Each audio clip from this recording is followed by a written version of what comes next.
different. Thank you. So, okay.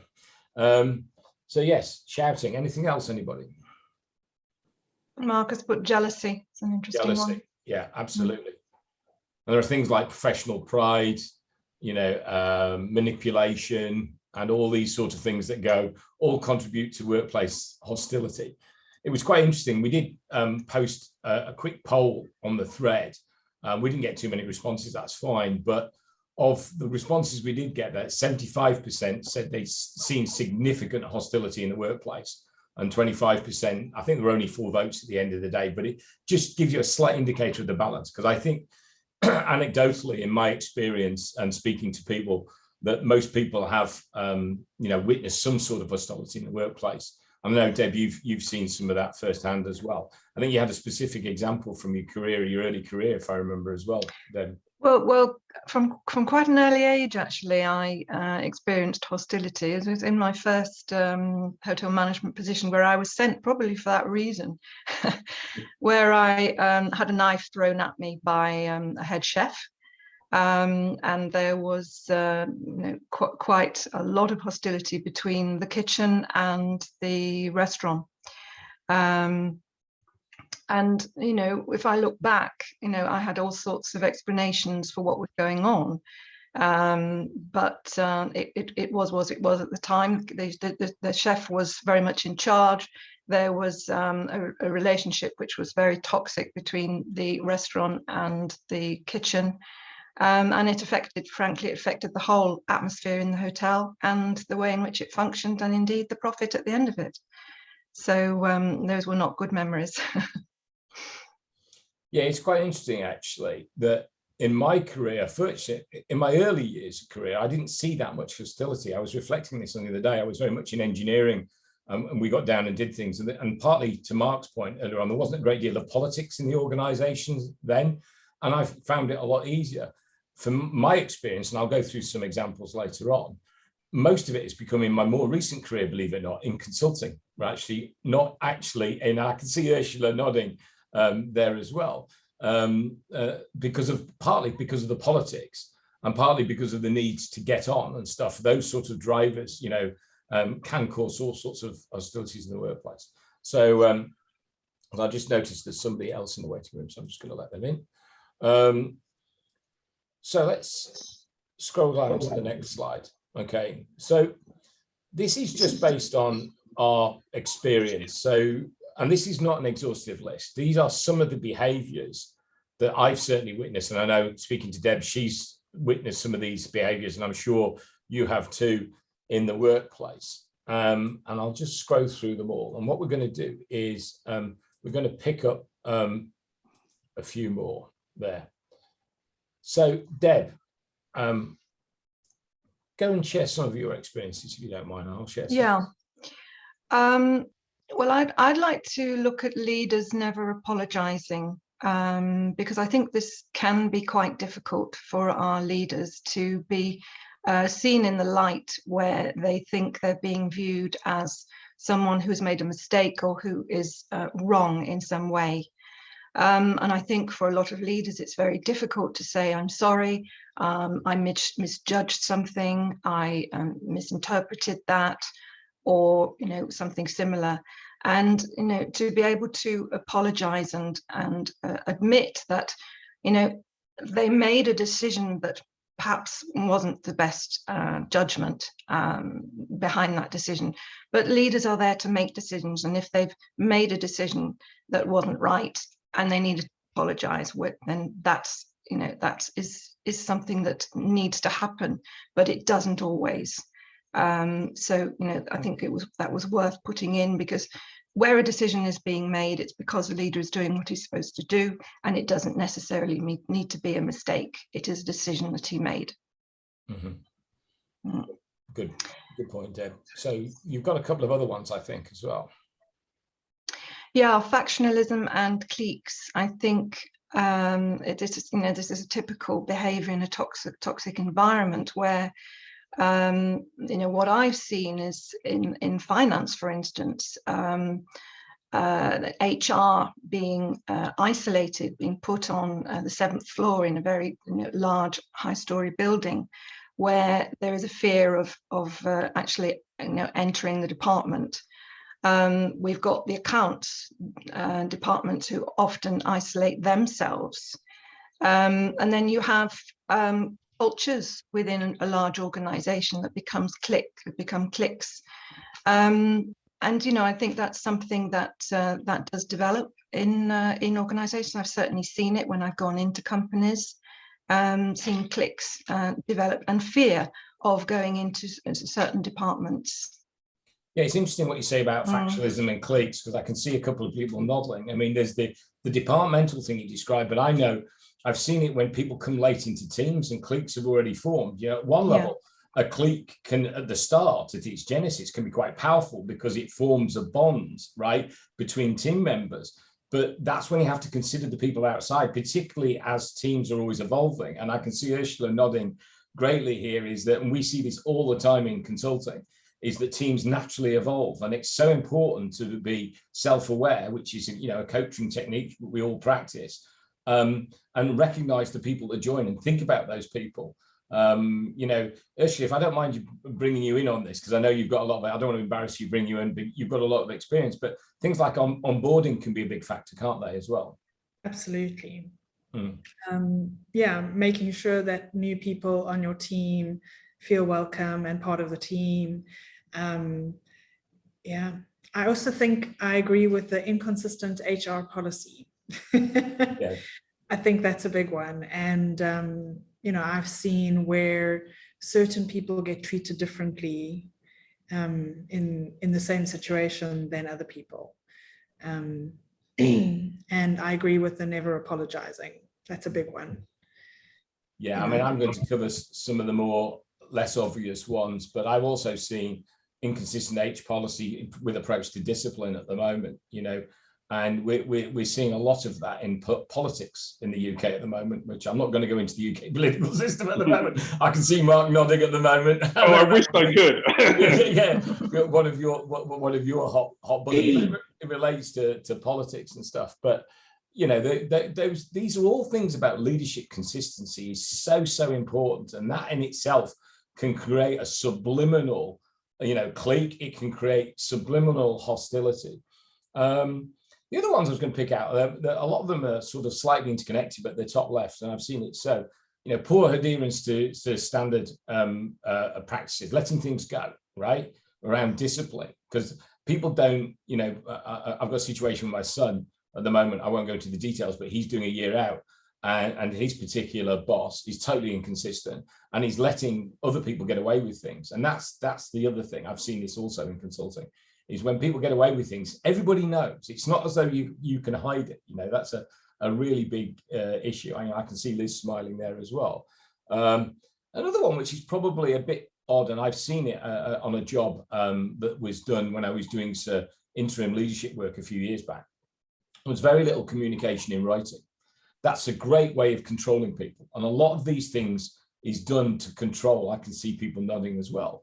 And in my case, the communication was by text at 6 o'clock in the morning. And it was deliberate because then there was no record of what had been said.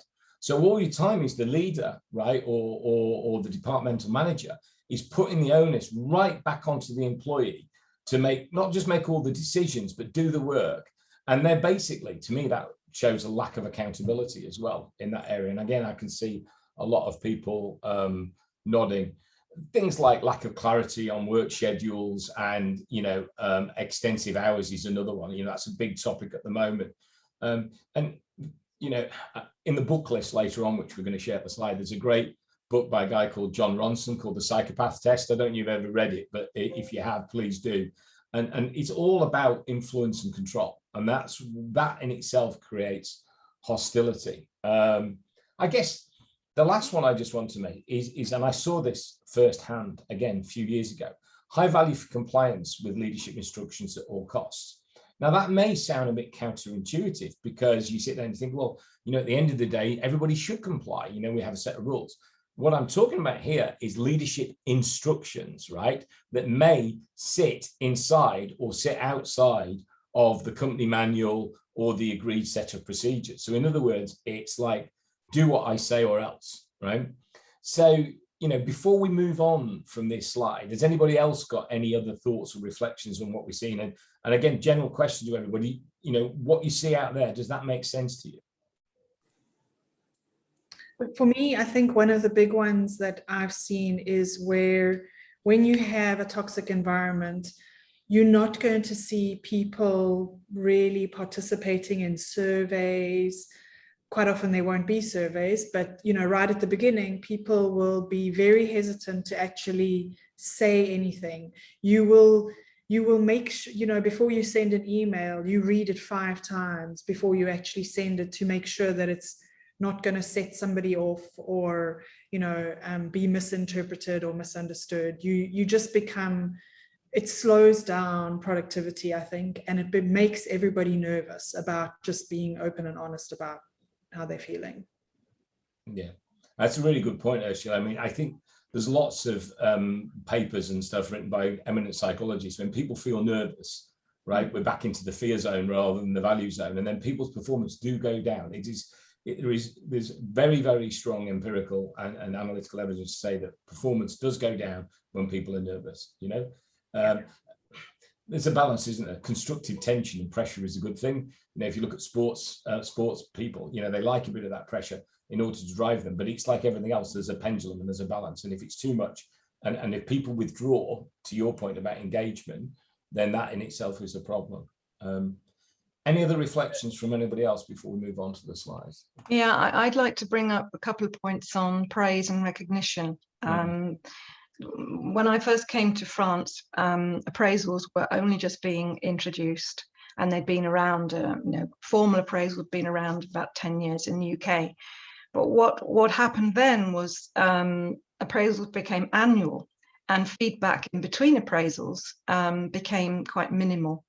And the point here is to make sure that feedback is continuous, and then appraisal becomes a formality, so that there are no surprises at the end of the year. So that's one thing, and the other thing is to make sure that when appraisals are being given, we are empathetic of our empaths in our employees, in that they will automatically and quite naturally focus on the negatives of the feedback that they're being given. So therefore, the feedback needs to be extremely well structured and almost in balance to give additional oomph to the positives of the feedback. And in a toxic environment, and that's likely not to be happening. So the point there is that praise, recognition, positive praise to be reinforced rather than focus on that 5% that we can easily attach ourselves to. Yeah, it's really a really good point there, Deb. And there's a lot of debate. I know there was an article in the HBR a few years ago by Marcus Buckham about how really valuable are 360s. Some people swear by them. Marshall Goldsmith, a lot of consulting companies and a lot of corporates use them.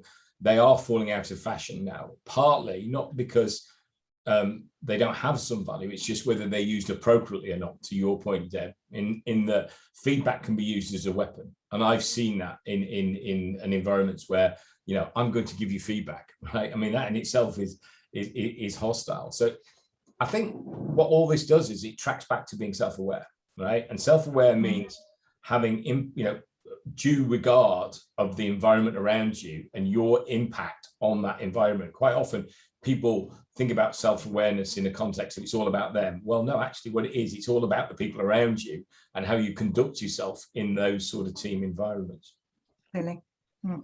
Good. So what I'm going to do, allow the technology to move on. So that's the next one. So given, and again, this is just an open question to everybody, and you can either post in the chat or you can shout out. Given the sort of behaviors and attributes we've mentioned earlier, in those circumstances, what sort of leadership approach would you take? If you're a leader, what sort of things would you do as a leader?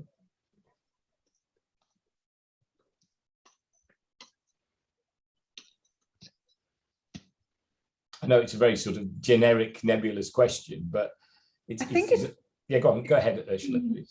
If you're a new leader in that group, okay, if you walk in, I think it depends very much on whether or not you're new to this team and you pick up the tension immediately, or if you're the leader who has partly created the tension, you know, in the organization, how you would deal with it would be different. But I think for me, you know, one of the first things that I would try to do is to open up the channels of communication and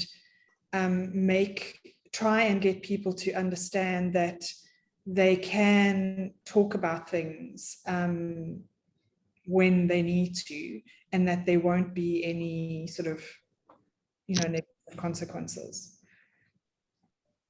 which is difficult to do if you're part of the reason why there was a problem. And that goes back to self-awareness again, isn't it? And how self-aware are you? Because quite often, you know, it's, as you say, it's like, oh, it's not me, it's them.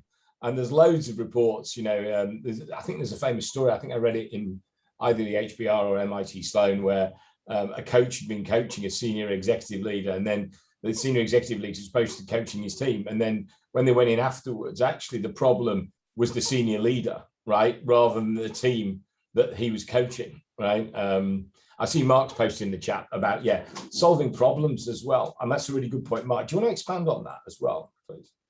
Well, yeah, I mean, one great example of when hostility disappears is when an organization has a crisis. And then all of a sudden, a lot of the political factions and the silly little games that are happening in the organization disappear quickly because there's a common goal. Now, it's not so much we necessarily want to engineer a crisis, but if we could engineer that common spirit together of working together, that helps dissipate the tension that exists by the silly little factions that are going on. And as well demonstrates that it democratizes the organization and reduces power hierarchy as well, and makes people feel stronger in themselves that they are engaged and are willing to contribute. Yeah, that's a really good point. And I'm reflecting on what you say as well, because when you're saying problem solving, sometimes we can think about, you know, very much the left brain transactional side as opposed to the right brain emotional side. But actually that is real, isn't it? Because people, I mean, neurodiversity is a huge thing at the moment, you know, how people think, how people behave, and how it tempers the way that they work. And I find it fascinating just watching the way people work. But it's so important because, you know, one person's solution might be another person's problem as well. And if there are unsolved problems in an organization, right? And again, we've seen it before in either engineering or in consultancy, is if there's unsaid things going on in the room, or there's things that aren't being fixed, that causes frustration and can lead to hostility, you know. And I think of loads of instances where that's happened. I know, Ursula, you and I worked on one or two of those as well, you know, before. So that's a really good point. Any other points on that beforehand in terms of leadership approach and things that could be done to mitigate some of those sort of behaviours? Liz has just put in the chat, I would put a lot of effort into building relationships and modelling more collaborative, open behaviour. Mm-hmm. Yes, I think there isn't enough emphasis on relationships, right? It's really, really important. And I think, again, sort of ties in a bit with Mark's point and the other points that others have made, is that in the heat of battle, sometimes relationships become forgotten, right? And actually in the heat of battle, I'm using that as a sort of analogy, relationships are even more important, right? You think in a war situation, the relationship between a commander and the troops is absolutely critical. It's not just about the training, but it's about trust as well. So Liz, again, the point about, you know, modeling the right behaviors, it all builds trust and authenticity. So some great examples there. So what I'm going to do is move on to the next slide, which is just some of the things that we've come up in Team Coaching Boutique here. So we're going to highlight some of them. We're not going to, like all with the slides, we're not going to talk through every one, because as a good friend of mine says, you guys can read faster than I can talk. So we're just going to highlight a few. So Deb, I know, you know, maybe you're going to kick us off with a few there, Deb. Yeah, let's talk about staying above the line with behaviour, no shouting or manipulation. I think the type of clients that I've had, certainly in the last year, have been those that I've had to help set boundaries with. And I think in an organization, it's helpful to encourage boundaries that should not be, overstepped, such as, something simple like, shouting along the corridor at somebody, or, manipulative behavior, and having a general understanding that if somebody is behaving like that, they are overstepping a boundary. I don't know what other examples, other people have had in terms of staying above the line with behavior. And someone else said to me, oh, when I heard you talking about boundaries, I remember someone used to come up to me and take my shoulder and shake it, and he used to do that regularly. And I thought about, why did I put up with that? He did that so often in front of everybody else. Why did I put up with it? Yeah. Yeah, I just see Jocelyn's just joined us as well. I'm sorry if I was a bit late allowing you into the room, but obviously we were busy in chat. So yes, that's a good one. And that actually is quite interesting as well, because value and not fear, right, is one of the things that we've put down there. And I'll pick up on that one. Mm-hmm. And I'm going to come at it from a slightly different perspective here. Not about necessarily having values for an organization's principles, but seeing things with a value-based lens. Now, what I mean by that is that, and there again is empirical evidence, if people see things because they value it, they're more likely to buy into it, right? If people fear things, right, they're less likely to buy into it, and it won't be sustainable. So I'll give you a really simple example. Historically, I worked for an organization which had a very strong safety culture, and we used to do a lot of safety training and safety consulting and everything else. And one of it doesn't happen so much now, but one of the things that used to happen 15, 20 years ago was people used to not want to wear their safety spectacles, right? Even though subliminally they might know that it's the right thing to do for them to protect them on the shop floor. And, you'd go out and do a safety audit. And quite often, as a leader or an auditor, you'd see people and they wouldn't be wearing the safety spectacles. And then all of a sudden they'd disappear behind a pillar, and miraculously on the other side of the pillar, they were wearing the safety spectacles because they know they'd been spotted, right? Now, what do you think is the probability of them not wearing them when I go? Probably fairly high, because they're coming from a fear perspective, right? Because the culture within that organization is one of fear. However, if the culture is around valuing your eyes, which is transmitted to the individual, they're more likely to wear them. Because if you sit there and you think, actually, what I really care about is my eyes, you're way more likely to wear them. And there are loads of other examples. It applies to weight loss and loads of other personal things as well. So again, we just wanted to raise that. And that's why it's important to create an organizational culture where fear isn't part of the management tool bag, for want of a better word. And by the way, I've worked in plenty of organizations where fear is part of the management tool bag.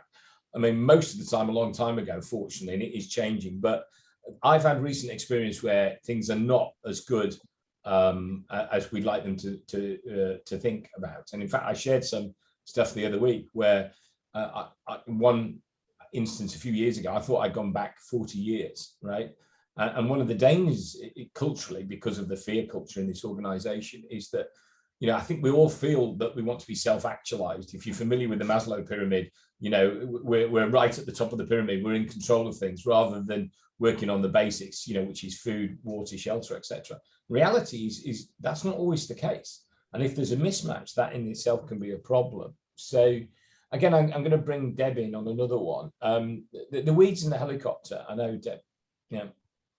Well, I love this one because we tend to get over involved in situations, particularly situations that are getting out of hand in an organization. And to be able to visualize yourself getting up in your helicopter out of the weeds and looking down, from quite a distance and looking at actually what's going on, giving yourself some space and a gap from the hubbub of activity and toxicity is a very good and worthwhile thing to do. And I think sometimes we forget to do it. Yeah.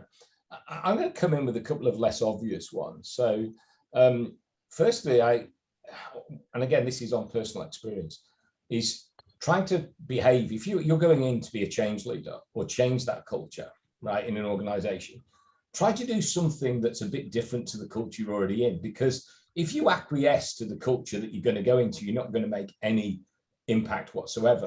And I had a specific experience where I was asked to lead a very, very important team, and they'd experienced a lot of hostility, not just in that department, but the culture was extremely hostile. And I sat back and I thought, well, what can I do here? There's no point in me adding any functional expertise because these guys know what they're doing. They're the experts in this department, not me. But what can I do culturally to make a difference? So I actually, although I was actually involved in management and consulting, I actually brought a coaching mindset to that job. And the first thing I did was I put a little whiteboard on my office door, and I had a little schedule for coaching whereby everybody in the department would get coached at least 45 minutes once a week by me, right? But it would be visual. So everybody else would see who's been coached and who's not coached. But the big change I made, which was a shift in the culture, was that if that coaching session didn't happen, I was accountable as the leader, not them. So in other words, the failure for not coaching was not on me. It wasn't down to them because they may be busy, right? And I would mark it with a little red cross if the session, at the end of the week, if the session didn't happen, or a green tick if it did. And we never really talked about it explicitly, but the team, you could see the culture start to change because they never experienced that. They were used to being ruled by fear.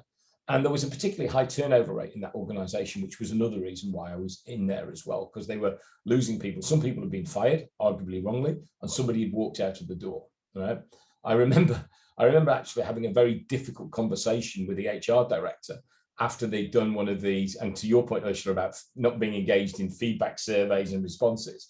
They did one of these surveys and they brought a team in to do it, all the assessment from outside the site.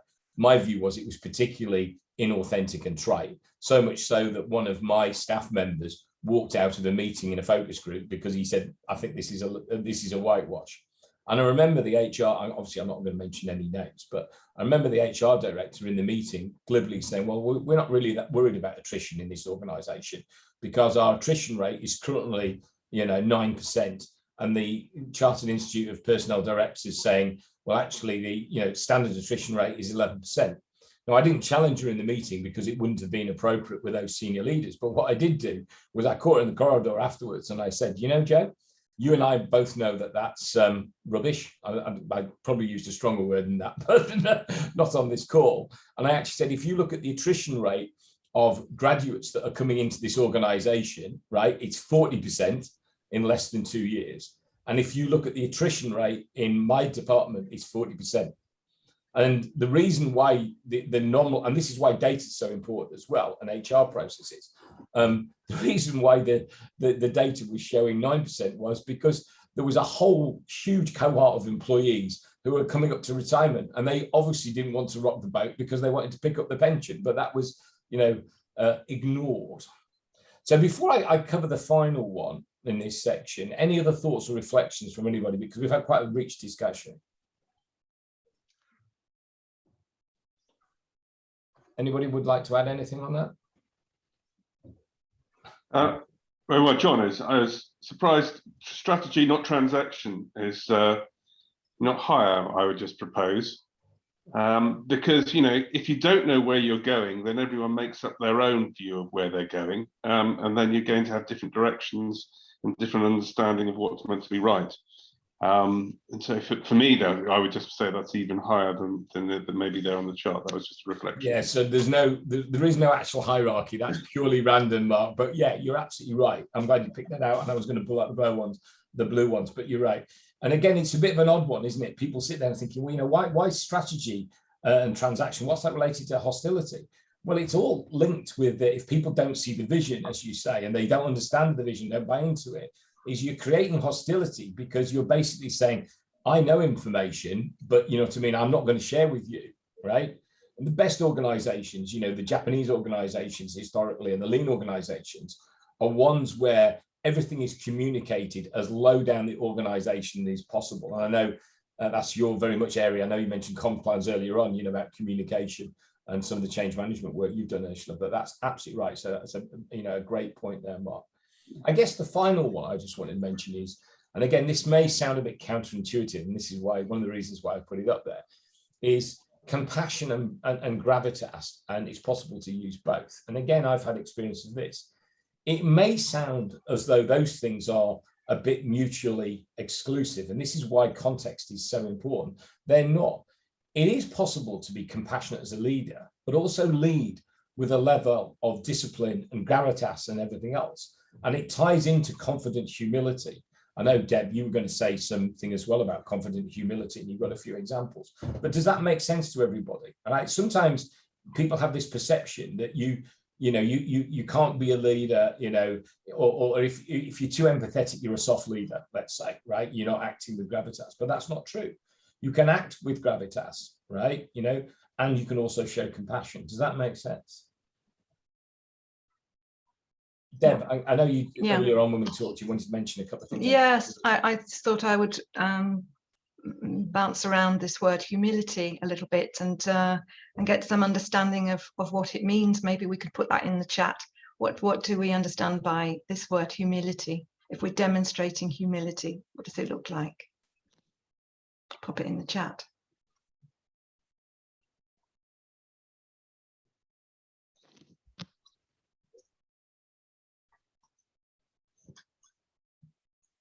Okay, let me give you some quotes. Humility is not thinking less of yourself, it's thinking of yourself less.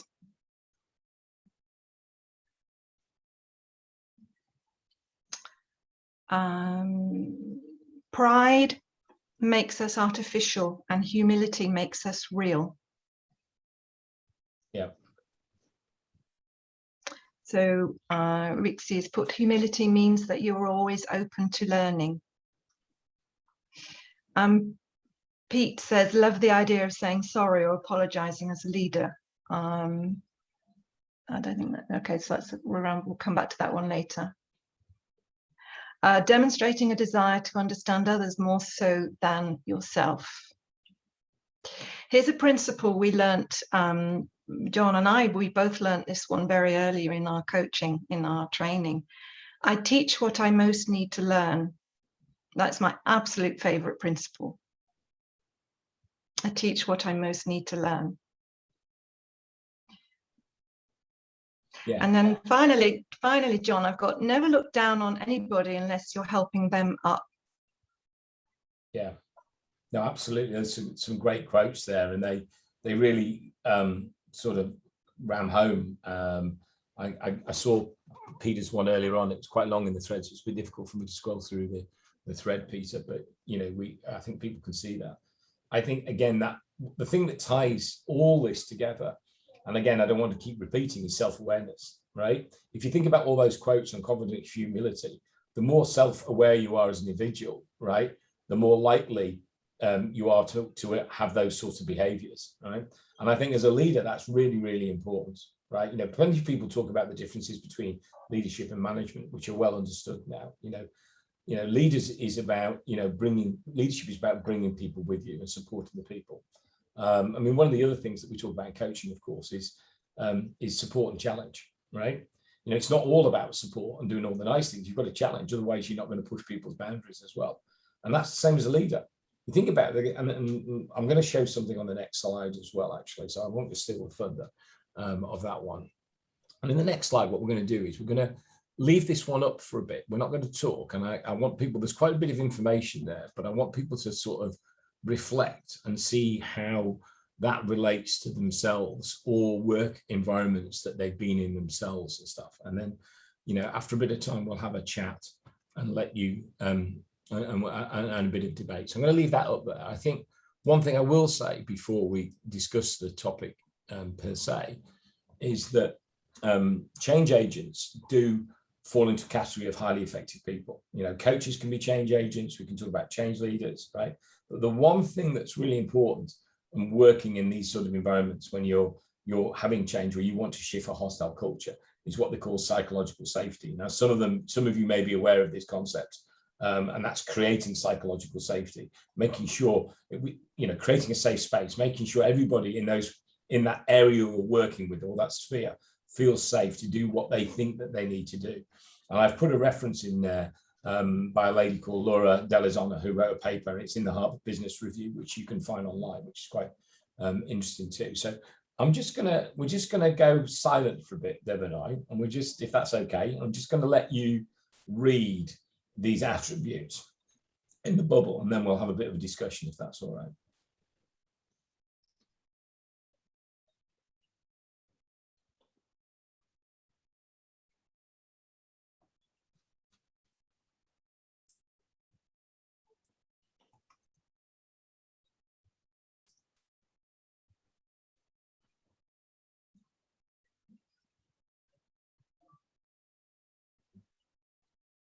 Some of you may have seen some of these before.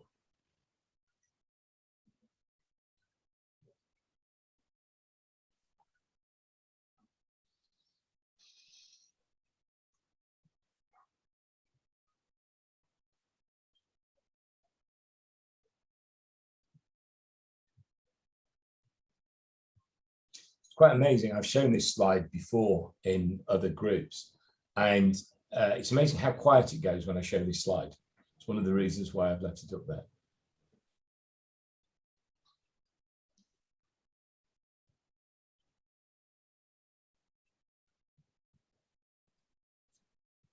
So I'm getting a sense that people have absorbed a lot now. So I guess the first question is, and again, please either shout out or post in the chat.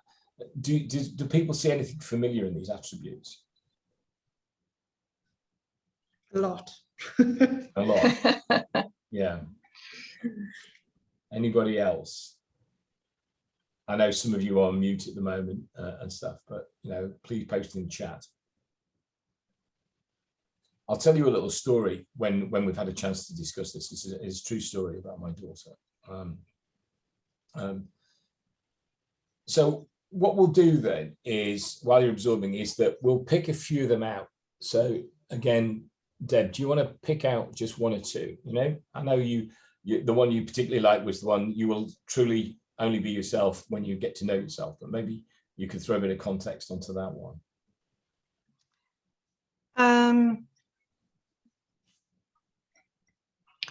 Yeah, I think, there's a lot to be said for checking in with yourself and, assessing, every morning, do this. Check with yourself how you're feeling. Check with yourself what lenses you're looking out of. Check with yourself when you're reading something, how you're interpreting it and how someone else might be interpreting it. When you do that, you can make the adjustments, you can adapt, and you can look at how someone else might be seeing something differently to yourself. I think that's a really, really good practice, which has taken practice. It has taken time to be able to do that, to sort of really look at yourself, right? How am I coming across to others, and how am I seeing things? How am I reading things? And I think at that stage, you really start to know yourself. Yeah, and a lot of these attributes relate to what we call coach leadership. And that's the way things are moving now, is that leaders are becoming coaches rather than just managers. And if you look at some of these attributes, they're attributes of both a change agent and also a coach. And it's quite interesting, when I've been involved in large consulting engagements, I show this slide to get people sort of engaged and up to speed around the fact that if we're going to make a difference in any large organization, they're going to have to act like coaches and change agents, And some of these things are quite tough. They're not easy. This isn't all about being nice, right? You look at some of them, like edges of your patience will be pushed, right? Nothing's happening fast enough, right? And they're sort of interlinked, because, if you see things that others don't, if you're a change leader, you have to behave appropriately. But as a leader, you will see things that other people don't see, right? And you'll be using that as an opportunity to go and improve things and drive change. And the context here is in hostility, of course, is that if you're going to change a hostile organization, there needs to be a critical mass of change leaders. We've talked about support and challenge earlier on. Here it talks about being caring and confrontational, right? You can see a link there.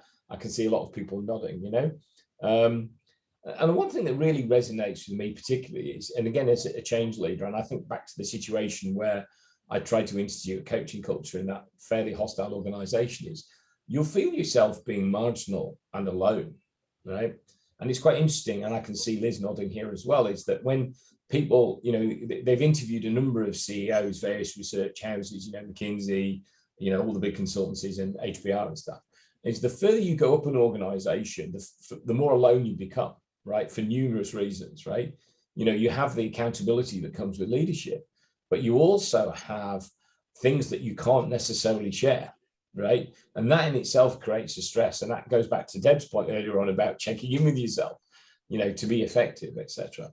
And the reason you think, well, you know, why do these relate to hostility? And the reason we've shown this is that, you know, this is part of the mitigation plan, right? You know, if you're involved in an organization where you're having to remove hostility, or you want to, or you're experiencing hostility, these are some of the things that you're going to have to think about and try and stay true to these as well and stick with them. And that's the other thing as well, not being wavered. I mean, being the only person, for want of a better word, in the room trying to change things or in the department can be a very, very lonely place. I remember actually, because Deb and I were on the same training in London a number of years back. And do you remember the example, Deb, when Mark talked to us about the convention is that if you had a barrel full of nice fresh green apples and you put a rotten apple in that barrel of green apples, conventional wisdom would say that the green apples would turn black or dark because they've been contaminated by the bad apple, right? But what Mark shared with us, who was our teacher, was actually, it depends what lens you wear. If you wear a lens that actually says you're going to stick it out, maybe if you're that one green apple, right, and you think about hostility and you're in a barrel full of dark, you know, rotten apples, if you stick the distance, right, they'll all start to turn green. And I know in personal experience, I have actually seen that where cultures have shifted, right, because somebody has stood the difference. You know, you look at the test of difficult leadership at the moment, particularly through COVID, you know, some leaders have come out extremely well in this, some less so, but that's part of that. So before we leave this slide, I think also, you know, if you look at the second one on the top left, yeah, you'll find yourself experiencing higher and higher levels of resistance. I think that comes, you know, as we were just saying with the apples, you're able to take the knocks that come with it and see the positives in many, many more things, and not be homing in on the things that are not going so well. As part of the journey to where we want to get to, we will look at what we've gained along the journey rather than just how we're doing in terms of the outcome. I love that second one. Yeah, excellent. It is good, isn't it? It's really powerful. Yeah. So again, before we move on to our sort of closing slide, does this make sense? That's one thing. And two, has anybody actually used these in their own work environments, or you know, listed some of these attributes and characteristics? Because we'd like to hear from you. John, on that very last, the second one we were just talking about, maybe resilience might be more appropriate because there's almost an ambiguity in the statement. So which one was that specifically, Mark? Yeah, I would say, I think Deborah made the point very well, is as you become a stronger change lead, that you will become more resilient. Yes, I agree, Mark. Yes. Yeah, okay, fair point. Yeah. Yeah. Any other thoughts or reflections?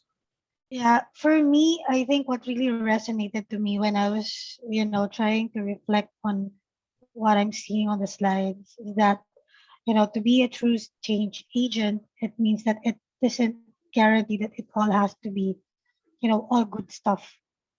You know, as a leader, you've got to deal with a lot of this, like being alone or feeling marginal. I just realized, you know, in some of those changes that happened in our organization, and you know, some of them I had to lead some of those communication, you know, communicating it to the ground.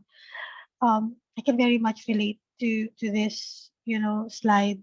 I really appreciate seeing this, and I feel that, you know, it kind of affirmed that when I was in that situation, I realized it was not bad at all. It's actually preparing me to becoming a true change agent myself. Yeah, that's a really good point, Rixie. I mean, sometimes the awareness can be powerful in itself, because, you know, our perceptions of ourselves can be quite a bit different from absolutely reality. So I guess just quickly before I leave this slide, just one reflection is that, you know, in the context of hostility, if we had change leaders, right, who really understood this, right, and were able to, you know, practice what they preach around these attributes and behaviors and deal with it and be self-aware, you know, what's the probability of toxicity remaining? It's actually very small, isn't it? Yeah. In reality, if you followed through this, right, and looked at all the positive things that can be done, you can create, hopefully you're trying to create an environment where toxicity and hostility cannot prevail, right? And that's what really good organizations do. So just moving on quickly to the final slides here, is what we've done here is just, and again, because you guys can read faster than we can talk, we've just listed a few things on what we think is what we think are some of the things that we would recommend in any organization if you were looking for change. This is more of the practical stuff, and we've touched on some of this already. So, you know, again, you can read faster than we can talk, but you know, recognizing people who are prepared to call the bad behavior out. How many times do we actually do that, right? You know, if you've got a toxic environment, you know, think about the people who actually want to call it out, right, but can't, because we're not creating the environment and we're not recognizing them. And that's where, you know, I think Ursula may have mentioned it before, you know, that's where not necessarily focus group, but private meetings and communication plans and all this sort of stuff, right, and appropriate authentic surveys can be used as a means of getting the right communication to people, you know. Walking the talk, while modeling the right behaviors. It sounds obvious, you know, but I've seen loads of occasions where it's do as I say rather than do as I do. That's never going to work, and that in itself is going to create hostility and a level of toxicity, you know. I guess measures leaders against support. I mean, people will be familiar with, you know, balanced scorecard in HR, right, to their teams, you know, administration, but not just function and capability, you know. There's that famous, you know, phrase, the Peter principle, isn't it? You know, we get to the level of our own incompetence, and Marshall Goldsmith, who's one of the great global coaches, but he's now retired, you know, he's very much of the, in fact, his book is What Got You Here Won't Get You There, of the mindset that says, as leaders go up the organization, they need to dump stuff. It's not just about adding more stuff around emotional intelligence. It's about getting rid of the stuff that, you know, might have served you earlier on, right? So you have to start thinking about, you know, measuring, if you can, support and emotional intelligence rather than just functioning capability. And then obviously there's some more practical things around EAP, which stands for Employee Assistance Programs, which, you know, do exist in some large organizations, you know. And creating a coaching culture, you know, we've touched on that already. That's really important. I think that the other thing that we should mention is using the stick as well as the carrot. It's become very trendy just to talk about the carrot all the time. Actually, sometimes the stick works, right? And it's not, you know, it has to be used liberally. Again, it goes back to authenticity again. Is, you know, if people are behaving badly and they're not being punished, or shall we say called out for it, for want of a better word, then that in itself can be a problem. And it's a question of getting that balance right between carrot and stick. So I guess, again, just a couple of things before we go on the final slide. The reason I showed those attributes earlier on is a very personal story to me. I have a teenage daughter who struggles with, or has historically struggled with, some of the teenage angst, you know, in particular friendship groups. And I remember a few years ago, she came down to me and she said, you know, Dad, you know, over breakfast, and she was in tears. She said, I can't understand what's going on in my friendship group, right? I feel as though I'm the conduit for everybody's problems, right? I feel I'm the one that they turn to for help and advice, but I'm not part of the group, right? I'm not involved in the things. They keep me, and I can see people nodding, they keep me out of the group. They don't want to involve me in the day-to-day activities, and yet they want me there to be there for them. And I just don't know how to cope, and I don't know how can you guide me, and how does it work? And I thought about the characteristics of a change agent. And I actually printed off this slide from my computer at home and had shared it with Claire. And she read it and she virtually wept. And she actually started looking at the attributes, and she realized actually what she was even at that very young age of 16, 17, she was arguably a change leader in her group, right? She was absorbing all the bad stuff on behalf of them and trying to help them out, right? And I found that an immensely sort of motivating experience for me when that happened, right? So that's one of the reasons why I sort of mentioned that as well. I guess another final one, an experience around hostility is, and I'll share this as an example, about really putting yourself out there in difficult situations. I was working for an organization a number of years ago, and again, quite a hostile environment. And I had to turn up to meetings every day. That goes back to those attributes of hostile behavior again at the start, last minute changes, inconsistent policy and stuff. And we had to do a team meeting at 8 o'clock in the morning, and we had to do one at 1 o'clock. And in the 1 o'clock one was with the CEO, who was based in the US, right? And this was all around change in a program and stuff. And, woe betide if you were late, right? Unfortunately, my department was stuck 15 minutes on the other side of the factory, right? And even though I tried to leave early so I wasn't late for the meeting, right, and I wanted to be there, etc., it wasn't always possible. If there was a safety problem on the way or I got blocked, which quite happened, there was a lot of activity in the factory, I was late. On this occasion, I turned up late. I knew I was late. And at the end of the meeting, I got called into a side room, which was effectively a utility cupboard next to the meeting room. And this was in open forum as well. It was a pretty hostile meeting too, with the CEO online on the speakerphone. And one of the senior VPs from America came to me with the MD, right? And they looked a bit sheepish. I could see they were a bit nervous. But one of the guys turned to me and said, "John, do you understand baseball?" And I thought, I know where this is going, right? Because this was the second time I was late for the meeting. And, I sat there and I thought, well, this is 3 strikes and you're out, okay? End of contracts and stuff. And I smiled. Well, I didn't smile, actually, not at all. I smiled on the inside. And I thought, so here it's going. So I went back very politely and with respect. And I said, no, actually, I don't understand baseball. And then the American guy tried to explain to me about 3 strikes and you're out and all this, that, and the other. And at the end of it, and I've tried to do it in a way where I wasn't insubordinate, I just had a pause and I turned to both of them and looked them in the eye and said, just a very quick question. Are you pleased with the work that I'm doing? Yes. Oh, yes. Am I adding value? Yes. So can you please explain to me why we're having this conversation? And it went deathly quiet. And at that point, I just acknowledged them and I walked out of the room, right? Now, that was quite a tough thing for me to do, right? At a very, very senior level. But I got the confidence to know that I was doing the right work. And actually, whatever they thought, and really it was a political situation, going back to Mark's point, it was purely politics. They were trying to keep the CEO happy, right? And he was arguably, certainly, if not a psychopath, a sociopath, to be quite honest anyway, right? Is that I recognized that and I was prepared to stand up for me. And it wasn't just about me, it was about the team, right? So that, again, these things are tough. So I'm very conscious that we're going to run over on time slide. I know we started a bit late, but just the final slide. I'm going to talk a bit about willful blindness. There's a great book, if you've not read it, by Margaret Heffernan, which I'm going to put into the chat. We've covered that, so I'm going to leave that on the chat. I'm just going to jump to this slide. So there's some reading material as well out there. I have written a paper on toxic cultures, which is in HR Director magazine, which you can find online. John Ronson's book, The Psychopath Test, it is quite a humorous book. If you've not read it, I suggest you go and read it. It's about his experiences, originally as a journalist, going to try and understand what is a psychopath. And he experiences it both in the world of the drug overlords, but also in the corporate world as well. If you're not familiar with Geert Hofstede, you can go to that website and hofstaderinsights.com. It talks about the 6 cultural dimensions. Very powerful, because what it does is it gives you some perspective on different cultures around the world that can actually influence corporate culture, right? And again, I know Ursula is smiling because, again, we've done some work together on that.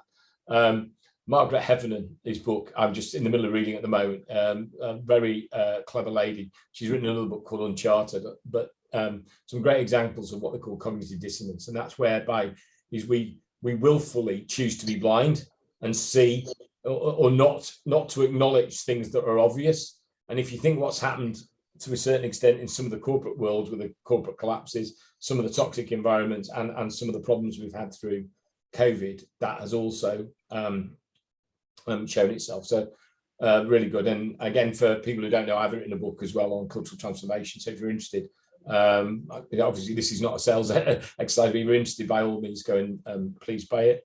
Have a look at our website, teamcoachingboutique.com, which has got a full list of what we do and everything else. And also we do post regularly and articles on the Team Coaching Boutique LinkedIn page, right?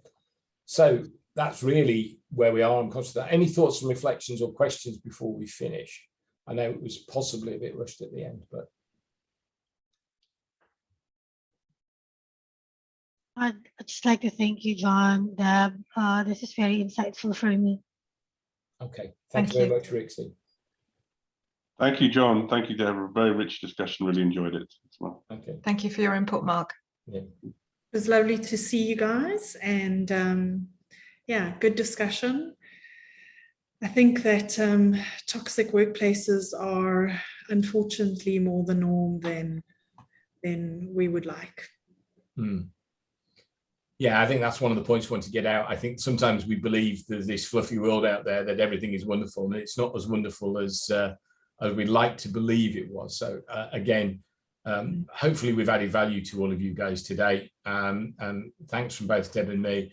And what we'll do is we'll stop the recording and then we'll post it on the thread and also on our YouTube channel, so you can find it later on as well. So if you're interested, you can go and grab the recording. Can I also suggest another book that I think is great?